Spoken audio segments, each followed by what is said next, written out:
Hello everyone. आज की इस वीडियो में हम बात करेंगे क्लास 12th की पॉलिटिकल साइंस की जो सेकंड बुक है, ठीक है, उसका चैप्टर नंबर सेकंड है, एक दल के प्रभुत्व का दौर। इसके हम जो मोस्ट इंपॉर्टेंट क्वेश्चन बनते हैं वो सारे क्वेश्चन यहाँ डिस्कस करेंगे। ज़्यादा क्वेश्चन नहीं बनते इस चैप्टर से, बहुत लिमिटेड क्वेश्चन बनते हैं, ठीक है। जो भी आपके पेपर में आते हैं सारे क्वेश्चन यहाँ बताने वाला हूँ, ध्यान से एक वीडियो को देखना है। और इसमें 2 नंबर, 4 नंबर, 6 नंबर के मिक्स क्वेश्चन कराऊंगा। तीनों तरह के क्वेश्चन इस वीडियो में कवर हो जाएंगे, ठीक है। इस चैप्टर की वीडियो जो है अगर आपने नहीं देखी है तो आप पहले चैप्टर की वीडियो को देखो, ताकि आपको चैप्टर अच्छे से समझ में आएगा, तो आपको अच्छे तरीके से उसके क्वेश्चन भी समझ में आएंगे। लाइव क्लास में मैंने एमसीक्यू क्वेश्चन डिस्कस कर रखे हैं। यदि आपको एमसीक्यू क्वेश्चन देखने हैं तो आप हमारी लाइव क्लास वाली वीडियोस जो है यूट्यूब पे पड़ी हुई है उसको जाके देखिए। और ये जो सारे इंपॉर्टेंट क्वेश्चन के नोट्स हैं आपको हमारी वेबसाइट में फ्री में मिल जाएंगे। गूगल पे जाके eklavyastudypoint.com सर्च करना है, क्लास 12th में चले जाना है, उसके बाद आपके सामने वेबसाइट आ जाएगी। इस प्रकार से अपने सब्जेक्ट में जाना है, ठीक है। उसके बाद आप यहाँ पे नोट्स देख सकते हैं। चैप्टर वाइज नोट्स चाहिए तो यहाँ क्लिक करो, चैप्टर वाइज एमसीक्यू चाहिए तो यहाँ पे क्लिक करो, और अगर आपको शॉर्ट क्वेश्चन और लॉन्ग क्वेश्चन चाहिए तो आप यहाँ पे जा सकते हैं, ठीक है। ये सारी कैटेगरी बना रखी है, आप यहाँ से इंपॉर्टेंट क्वेश्चन भी देख सकते हैं। सेकंड बुक आज स्टार्ट कर रहे हैं, ठीक है। इसका सेकंड चैप्टर हम डिस्कस करने वाले हैं। 2 नंबर, 4 नंबर, 6 नंबर के जो क्वेश्चन है इसमें कवर कर देंगे। सबसे पहला क्वेश्चन आपके सामने स्क्रीन पे है, एक बार ध्यान से देखिए। पहला क्वेश्चन आपके सामने है कि बताइए जो हमारा पहला चुनाव था उसको कराते समय चुनाव आयोग जो है, हमारा इलेक्शन कमीशन जो है, उसके सामने कौन सी मुख्य समस्याएं आ रही थी, ठीक है। क्या समस्याएं आ रही थी ये हमको देखना है। तो देखिए, सबसे पहली समस्या तो ये थी कि जो इलेक्शन कमीशन है वो किस प्रकार से स्वतंत्र और निष्पक्ष चुनाव करवाएगा, ये समस्या उसके सामने आ रही थी। सेकंड समस्या ये थी कि चुनाव क्षेत्रों का सीमांकन करना। भारत देश जो है एक बहुत बड़ा देश है, क्षेत्रफल बहुत बड़ा है। अब ऐसे में चुनाव क्षेत्र का सीमांकन करना है, सारे पूरे देश को छोटे छोटे लोकसभा क्षेत्रों में बांटना है, तो इसकी भी एक समस्या आ रही थी। फिर एक समस्या आ रही थी मतदाता सूची बनाने की, यानी कि जब चुनाव होते हैं, वोटिंग होती है, तो वहां पे एक वोटर लिस्ट बनाई जाती है, ठीक है। उस समय में चुनाव की जो उम्र थी वो 21 वर्ष थी। तो 21 वर्ष के सभी नागरिक, ठीक है, चाहे वो महिला हो पुरुष हो, सभी के लिए सभी के नाम जो है वो वोटर लिस्ट में उनको, ठीक है, दर्ज करना था, यानी मतदाता सूची में उनको दर्ज करना था। ये समस्या थी। फिर एक समस्या ये थी कि जो अधिकारी हैं और जो चुनाव कर्मी हैं उनको ट्रेनिंग देनी थी, क्योंकि देखिए चुनाव जब होता है ना तो उसमें बहुत सारे जो टीचर्स या फिर जो अलग अलग डिपार्टमेंट के जो सरकारी कर्मचारी होते हैं उनकी ड्यूटी लगती है, वो चुनाव करवाते हैं, तो उनको ट्रेनिंग दी जाती है। अब ये ट्रेनिंग वगैरह करवानी थी, सबको प्रशिक्षित करना था, ये भी एक समस्या थी। और जो मतदाता थे वो काफ़ी कम साक्षर थे, ज़्यादातर पढ़े लिखे नहीं थे। तो अब इसके चलते मतदान के लिए उनको कुछ विशेष तरीके अपनाने थे, उसके बारे में सोचना था। ये सारी की सारी चुनौतियां जो थी, समस्या जो थी, चुनौती कह लो, समस्या कह लो, ठीक है, प्रॉब्लम्स कह लो, ये सब चुनाव आयोग के सामने आई थी। तो ये आपको यहाँ पे बताना था। अगला प्रश्न देखिए। सेकंड क्वेश्चन है कि प्रथम 3 चुनाव में कांग्रेस के प्रभुत्व के क्या कारण थे। जो प्रथम 3 चुनाव हुए हैं, ठीक है, पहला आपका जो चुनाव था 1951-52 में हुआ था, लेकिन उसको हम 1952 का चुनाव कहते हैं।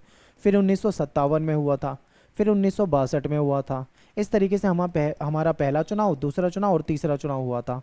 तो ये जो 3 चुनाव थे, इसमें अगर हम ध्यान से देखें तो तीनों चुनाव में कांग्रेस का प्रभुत्व था, यानी सारी सीटें, ज्यादातर सीटें जो थी वो कांग्रेस ही जीती थी। तो उसका क्या कारण था? तो उसके कई सारे कारण थे। देखिए, उस समय में देश में एक ही पार्टी थी जो सबसे बड़ी पार्टी थी और सबसे पुरानी पार्टी थी, ठीक है। और कांग्रेस जो था इसके पास सबसे मजबूत संगठन था। कांग्रेस के लिए विपक्ष तो था ही नहीं, विपक्ष में जो पार्टियां थी उनका जो जन समर्थन था वो बहुत कम था। 2-4 सीटें कोई जीत जाए तो जीत जाए, वरना सारी सीटें जो थी कांग्रेस को जाती थी। फिर सबसे जो लोकप्रिय नेता थे, जो सबसे फेमस नेता थे, चाहे वो लाल बहादुर शास्त्री हो जाए, जवाहरलाल नेहरू हो जाए, ठीक है, वल्लभ भाई पटेल हो जाएं, या बड़े बड़े जो नेता थे वो सारे कांग्रेस के ही थे, कांग्रेस में शामिल थे, तो इसलिए भी कांग्रेस को फायदा था। फिर इसको आज़ादी की विरासत हासिल थी, यानी आज़ादी से भी काफ़ी पहले ये पार्टी हमारे देश में थी, इसका भी इसको लाभ हुआ। फिर इसको सभी वर्गों का समर्थन था। देखिए, आज के समय में क्या है, नॉर्मली जो पार्टियां हैं कहीं ना कहीं किसी वर्ग से रिलेटेड है, ठीक है। जैसे जो दक्षिणपंथी हैं वो बीजेपी को पसंद करते हैं, और जो वामपंथी वगैरह या अन्य विचारधारा के लोग हैं वो कम्युनिस्ट पार्टी या फिर कांग्रेस वगैरह अन्य पार्टियों को पसंद करते हैं, ठीक है। तो कुछ जाति विशेष के लोग हैं वो अपनी जाति के नेताओं को, उनकी पार्टी को पसंद करते हैं। तो वर्ग जो है आज के समय में बट गए, लेकिन उस समय क्या था, चाहे कोई किसी भी वर्ग का हो, सभी ना कांग्रेस को ही समर्थन करते थे। तो ये उस समय में इसके लिए प्लस पॉइंट था जिसका इसको लाभ मिला। फिर नेहरू जैसे करिश्माई नेता, क्योंकि नेहरू एक बहुत बड़ा नाम होता था, वो इसमें शामिल था, ठीक है।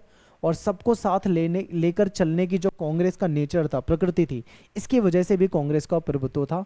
तो ये इतने सारे पॉइंट है। अब ये क्वेश्चन कितने नंबर में आएगा, या तो ये 4 नंबर में आएगा, ठीक है, या तो ये 6 नंबर में आएगा। 2 नंबर में ये क्वेश्चन नहीं आएगा।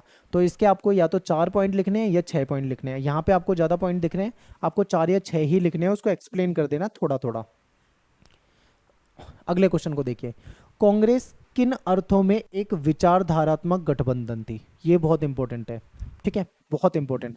देखिए कांग्रेस जो है, उस समय जो कांग्रेस पार्टी थी वो अलग थी, आज के समय में जो कांग्रेस है वो अलग है, ठीक है। देखिए उस समय की अगर हम बात करें तो कांग्रेस एक ऐसी पार्टी थी जिस पार्टी के अंदर अलग अलग विचारधाराओं के लोग रहते थे, ठीक है। सारे लोग इसके मेंबर होते थे, चाहे वो चरमपंथी हो, नरमपंथी हो, ठीक है, वामपंथी, दक्षिणपंथी, ठीक है, किसी भी प्रकार के लोगों, सब कांग्रेस में शामिल थे। समाजवादी हों चाहे वो पूंजीवादी हों, हर तरह के लोग कांग्रेस में शामिल थे। अब सोचो, समाजवादी पूंजीवादी दोनों एक दूसरे के दुश्मन मान लीजिए, दोनों एक दूसरे से बिल्कुल अलग है, वामपंथी दक्षिणपंथी दोनों एक दूसरे से अलग है, लेकिन इस पार्टी में सब एक साथ होते थे। तो ये इसकी विशेषता मान लो, ठीक है। कांग्रेस में सभी धर्म के लोग थे, सभी जाति के, सभी सामाजिक वर्गों का इसमें प्रतिनिधित्व था। कांग्रेस आप ऐसा मान लो एक पार्टी नहीं बल्कि एक मंच, एक प्लेटफॉर्म उस समय में थी जिसमें सबके लिए स्थान था, ठीक है। अब ये मत सोचना कि मैं कांग्रेस की तारीफ कर रहा हूँ, ये उस समय की कांग्रेस थी, उस समय ऐसा था, ठीक है। मैं किसी भी पार्टी का यहाँ पे समर्थन नहीं कर रहा हूँ, ठीक है। ये चीजें हैं। कांग्रेस का जो नेचर था ना, स्वभाव था, वो गठबंधनी था। अब गठबंधनी का मतलब क्या है, मतलब एक ऐसी पार्टी थी जिसमें गठबंधन वगैरह हो जाता था, विभिन्न प्रकार के लोग इसमें थे, वो सब शामिल हो जाते थे। सभी लोगों का जो प्रतिनिधित्व था वो कांग्रेस करती थी। पूरे देश में एक मजबूत संगठन जो था वो कांग्रेस था। तो ये सब इसकी विशेषता है। आज के समय में आपको किसी भी पार्टी में ये चीजें नहीं दिखेगी। एक पार्टी में एक ही प्रकार की विचारधारा के लोग दिखेंगे, ठीक है। जैसे मान लो कोई वामपंथी पार्टी है, उसमें कभी भी आपको दक्षिणपंथी नजर नहीं आएगा, भूल कर भी। ये है, लेकिन उस समय में सब एक साथ होते थे, ठीक है। ये इंपॉर्टेंट था। अगला क्वेश्चन है कि भारतीय कम्युनिस्ट पार्टी जो जिसको सीपीआई कहा जाता है, ठीक है, इसका विभाजन कब हुआ था? ये दो हिस्सों में टूट गई थी। तो देखिए क्या हुआ कि जो कम्युनिस्ट पार्टी थी 1964 में ये दो हिस्सों में टूट गई थी, ठीक है। एक तो बन गई थी सीपीआई जिसको बोला जाता है कम्युनिस्ट पार्टी ऑफ इंडिया, दूसरी बन गई थी सीपीआई एम, ठीक है। अब इस एम का मतलब क्या है? इस एम का मतलब है मार्क्सवादी। अब इसमें से एक पार्टी ऐसी है जो चाइना को सपोर्ट करती है, तो दूसरी पार्टी ऐसी है जो कि रसिया को, सोवियत संघ को सपोर्ट करती है। तो इस तरीके से इनमें फूट पड़ गई थी और ये दो हिस्सों में बट गए थे। अब ये क्यों हुआ था? क्योंकि चीन और सोवियत संघ जो है इनके बीच में विचारधारात्मक अंतर आ गया था, ठीक है। चाइना एक तरह से बेशक से कम्युनिस्ट देश था, याद रखिए चाइना एक कम्युनिस्ट देश है, सोवियत संघ भी एक कम्युनिस्ट देश, ठीक है, देशों का संगठन था, लेकिन चाइना की जो विचारधारा थी वो अलग हो गई थी। आपने पढ़ा है ना कि चाइना ने अपना राजनीतिक और आर्थिक एकांतवाद समाप्त किया, अमेरिका से दोस्ती करी, अमेरिका से व्यापार करना शुरू करा। याद है ना आपको, हमने बुक 1 में पढ़ा था। तो ये वही चीज़ है कि चाइना ने अपने जो विचारधारा है उसको बदल लिया, वो कहीं ना कहीं दक्षिणपंथी विचारधारा की तरफ जाने लगी, वैश्वीकरण की तरफ जाने लगा चाइना, और व्यापार ज़्यादा करने लगा, जिसकी वजह से क्या हुआ, इनके बीच में फूट पड़ गई और इस हिसाब से ये टूट गई थी। और फिर एक कारण ये भी था, 1961 में क्या हुआ, चाइना ने भारत पे आक्रमण कर दिया। अब ऐसे में सीधा सीधा ये हो गया कि वामपंथी जो थे, कुछ वामपंथी जो थे वो इस चीज़ से नाराज हो गए, कुछ तो सपोर्ट करते ही हैं लेकिन कुछ नाराज हो गए, इसलिए भी ये अलग अलग हो गए थे। अगला क्वेश्चन है कि प्रथम लोकसभा चुनाव का परिणाम बताइए, यानी कि रिजल्ट बताना है, जो पहला लोकसभा चुनाव हुआ था। तो टोटल 489 सीटों पे लोकसभा का चुनाव हुआ था, जिसमें से 364 सीटें जो थी वो खुद कांग्रेस जीत गई थी, ठीक है, कांग्रेस जीत गई थी। लेकिन सेकंड नंबर पे कौन सी पार्टी रही है? Communist party. और कितनी सीटें लेकर आई है? 16 सीटें, ठीक है, मात्र 16 सीटें। अब सोचो, फर्स्ट जो है वो 364 और जो सेकंड है वो मात्र 16, तो सोचो कितना बड़ा जन समर्थन था उस समय में कांग्रेस के पास। अगला क्वेश्चन है कि भारतीय जनसंघ जो है इसकी विचारधारा के बारे में बताना है, ठीक है। भारतीय जनसंघ से आपके पेपर में क्वेश्चन आता है। तो देखिए ये जो पार्टी है इसकी स्थापना 1951 में हुई थी, किसने करी थी? श्यामा प्रसाद मुखर्जी ने। और मैंने आपको कार्टून वाली वीडियो में मैंने आपको एक चीज बताई थी कि दो ऐसे नेता थे ठीक है, जिसको नेहरू ने अपने जो पहला मंत्रिमंडल था उसमें जगह दी थी। दो विपक्षी नेता, वो विपक्षी नेता में एक श्यामा प्रसाद मुखर्जी थे, एक डॉक्टर भीमराव अम्बेडकर थे। मैंने कार्टून वाली वीडियो में आपको बताया था। तो ये वही श्यामा प्रसाद मुखर्जी हैं। ठीक है, अब देखो इस पार्टी की विचारधारा क्या है ये आपको समझना है। विचारधारा पे कभी कभी क्वेश्चन आ जाते हैं। तो विचारधारा क्या थी, ये कहते थे कि पाकिस्तान जो बंटवारा हुआ है ना, ये गलत है, पाकिस्तान को मिलाओ और एक अखंड भारत बनाओ। ठीक है, फिर क्या था, ये हिंदी को राजभाषा बनाने की बात करते थे। अल्पसंख्यक जो है उनको रियायत का बिल्कुल विरोध करते थे, उनके साथ किसी प्रकार का कोई रियायत नहीं होना चाहिए। अंग्रेजी भाषा का ये लोग विरोध करते हैं। ये कहते हैं एक देश होना चाहिए, एक राष्ट्र होना चाहिए, एक संस्कृति होना चाहिए। ठीक है, इस तरीके की बातें करते थे। तो ये जो है ये जनसंघ की विचारधारा है, और इसी जनसंघ से आज के समय में बनी है बीजेपी। जो भारतीय जनता पार्टी है वो जनसंघ, जो भारतीय जनता पार्टी के विचार हैं वो आपको जनसंघ में देखने को मिलेंगे। ठीक है, तो ये सारी चीजें। श्यामा प्रसाद मुखर्जी पे क्वेश्चन आता है, याद रखना, आ सकता है। नेक्स्ट क्वेश्चन है कि भारत में पहली बार वामपंथी यानी जो कम्युनिस्ट है वो सरकार जो है कौन से राज्य में बनी थी। तो देखिए वैसे वामपंथियों को हमारे देश में कोई बहुत बड़ा समर्थन नहीं है। केरल में और आपको ये केरल में मान लो, और पश्चिम बंगाल में भी थोड़ा मोड़ा कुछ समर्थन था। बाकी जगह पे इनको कोई खास पूछता नहीं है कोई भी वामपंथियों को। तो 1957 में क्या हुआ, केरला में पहली बार वामपंथी सरकार बनी थी, कम्युनिस्ट पार्टी की सरकार बनी थी। और इस सरकार को केंद्र की सरकार ने यानी कांग्रेस ने 1959 में बर्खास्त कर दिया था। यहाँ पे मेरा एक क्वेश्चन है आपसे, जो इन्होंने बर्खास्त करा था कांग्रेस ने, वो संविधान के कौन से अनुच्छेद के अकॉर्डिंग किया था? आप मुझे वो आर्टिकल जो है मुझे कमेंट में बताइए। ठीक है, मुझे कमेंट में बताओ किस आर्टिकल के तहत इन्होंने उसको बर्खास्त किया था। हालांकि मैंने आपको चैप्टर की वीडियो में डिटेल में समझा रखा है। ठीक है, बताइए। नेक्स्ट क्वेश्चन है कि बताइए सोशलिस्ट पार्टी के का वर्णन करो। सबसे पहला जो एक क्वेश्चन आएगा ना, हो सकता है 1 मार्क्स में आए, एमसीक्यू क्वेश्चन में आए, कि बताइए सोशलिस्ट पार्टी जो है इसके संस्थापक कौन है।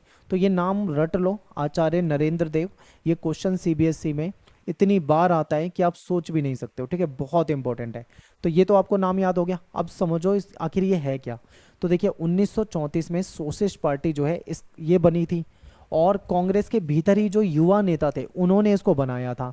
हुआ क्या कि पहले क्या होता था, कांग्रेस में अलग अलग विचारधाराओं के लोग तो रहते थे, हमने देखा था, अलग अलग पार्टियों के लोग भी रहते थे। लेकिन 1948 में कांग्रेस ने क्या कह दिया कि अपनी पार्टी के संविधान में एक बदलाव कर दिया और कहा कि दोहरी सदस्यता खत्म होगी। यानी कि यदि आप कांग्रेस के मेंबर हो तो आप कांग्रेस के ही मेंबर रहोगे, किसी दूसरी पार्टी के मेंबर नहीं रहोगे। यदि किसी दूसरी पार्टी के मेंबर हो, मेंबरशिप ले रखी है, तो आप फिर कांग्रेस के सदस्य नहीं रहोगे, एक जगह रहो। तो ऐसे में फिर ये जो सोशलिस्ट पार्टी के लोग जो कांग्रेस में थे, अब इनके पास रास्ता ही नहीं बचा, तो इन्होंने क्या करा, अलग पार्टी बना ली। ठीक है, इसलिए इन्होंने 1948 में अलग पार्टी बनाई। और चुनाव में इस पार्टी को ज़्यादा सफलता नहीं मिली, क्योंकि ज़्यादातर जो पार्टियां थी वो विपक्षी, जितनी भी पार्टियां थी वो सबका यही हाल था, किसी को ज़्यादा समर्थन नहीं मिलता था। तो यहाँ पे अपना जो चैप्टर है ख़त्म हो जाता है। इस चैप्टर से इतने ही क्वेश्चन बनते हैं, सारे मोस्ट इंपॉर्टेंट क्वेश्चन मैंने डिस्कस किए हैं। और आप हमारे टेलीग्राम ग्रुप को जरूर ज्वाइन करो।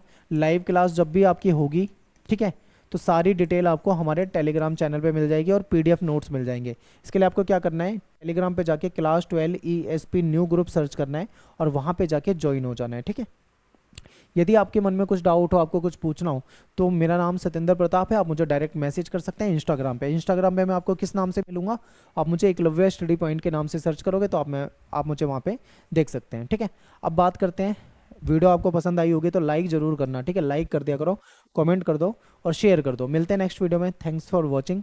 जय हिंद, जय भारत।